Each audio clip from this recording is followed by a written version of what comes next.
sonko lu yombut de lu leer laa leen wax. sonko lu budget la laaj. mais sonko nit ñaa ko doon topp di ko jox Bougane daf fi doon sonko la su jógee 4x4 yi riir télé yi topp ko mantala ci bismillah dikkati naa Bougane de njiital gëm sa bopp ma ne ko du dem ñeenti weer la Bougane dem fay. Macky nekk du fi de enveloppe bi ron table amatul de jubal jubanti ba pare dina fay tax yëpp sinon ñu réglé ko. léegi réew mi moom wax ju bëri dafay jeex moom. léegi li ma la doon wax xam nga nit yi dañuy ñëw ne la man yonent bi laay roy man politique yonent bi laay def sallallahu alayhi wa sallam. sallallahu alayhi wa sallam. cheikh bi sa turandoo mu baax mu màgg mu sell mi gën ñëpp gën sama ndey ak sama baay bu daan woote xare fu mu daan ne ci ginnaaw. du benn. non xaaral ma pare laaj ci pareegu ma. bu daan woote xare ay mbokkam fu ñuy ne. ñoom àllin du benn. mais cheikh bi tontoo ko ma nga naan du benn lan laa la wax benn laa lan laa méngale. damay bàyyi nga continuer foog ma ci sama. non méngalewu ma damaa bëgg nga ne ma ñoom àllin ak ay mbokkam la daan. non dama xam fan la ñuy ma xaar la fa. ñun patriote la waaw léegi man yonent bi laay roy bu xeex jotee nga toog sa kër yaak sa njaboot nan gaa yi génn leen xeex yonent bi laay roy gaa yi kaay leen cotiser ma dugg ci 4x4 yu nooy yi ngeen nekk ci naaj bi bu accident jotee yéenay dee bu xeex ci meeting yi jotee yéenay xeex bu nàcc di am yéenay nàcc. mun naa la bu dem kaso jotee yéenay dem kaso. loolu dëgg la noonu la ñuy royee yonent bi kon de roy yonent bi dem caaro ya yam. dëgg la kaay ma wax la dara loolu am na. yonentu wax na saxaaba yi ne kaay leen ñu dem dañuy dugg màkk promettre ko ñëpp dem waa màkk négocier mu ne jugaat leen ndànk ñu dem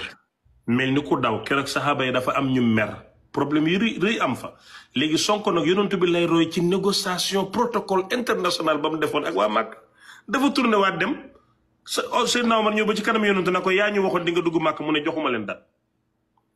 Aysa moo ñëw dimbale julliti ne ko boo jugee watu rek lok sa gëlëm ñëpp topp la mu jóg la ñëpp léegi sonko xamoon na ne bu génnee maanaam sonko deretam gaañu na rek mooy réew mi yàqu na mu abadan guerre civile léegi bëgg gi mu bëgg Sénégal doon patriote mu calmé war a dem jumaa ñu aaye ko mu calmé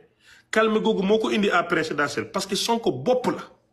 mais yow amoo xam-xam doo mën a dégg fu sonko di waxe mais yonentu la roy indil naa la lu wér moom lu kenn dul daj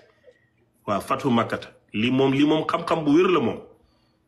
lii moom kenn mënu koo xiddi moom léegi roy na loo fi teg ma teg seex bi lan moo tax ma wax la jouru xare yow nga may wax jouru négociation man jouru xare laa bu xare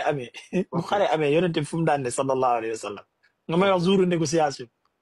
non mais jouru négociation ku xare dof nga ok léegi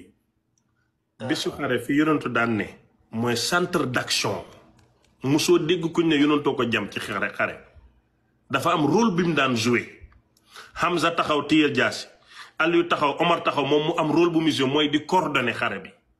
di ñaan yàlla nekk ci biir di leen encourager di leen motiver Sonko loolu la doon def toog jël laay fam toog këram sañca ba naay su waxam jooju moo yëkkati benn Ibou Diop Samba Ndiaye nangam mu jug dem def su Sonko amutoon révolution du am Sénégal ba Macky wàcc amoo xam-xam booy xamoo li ma lay wax ni nga bëgg indi yonent di ko jabolisi yonent da nga mos a gis ñu naan moo jam kii moo dàqoon a jam kerek bi xare bi ba métti sa yàlla lu mu ko wax jëlal ci xeer yu ndaw yi de la jël yàlla na ko wa maa ramayta is ramayta walakinna allaha rama mu jeex rayut kenn dee sonko yi rayut kenn dee léegi coordonné la doon def sonko di coordonné donc kon su boobaa ci idéologie boobu sonko yonent bi l'islam ay Pastef sahaaba yi mooy ñi ci ne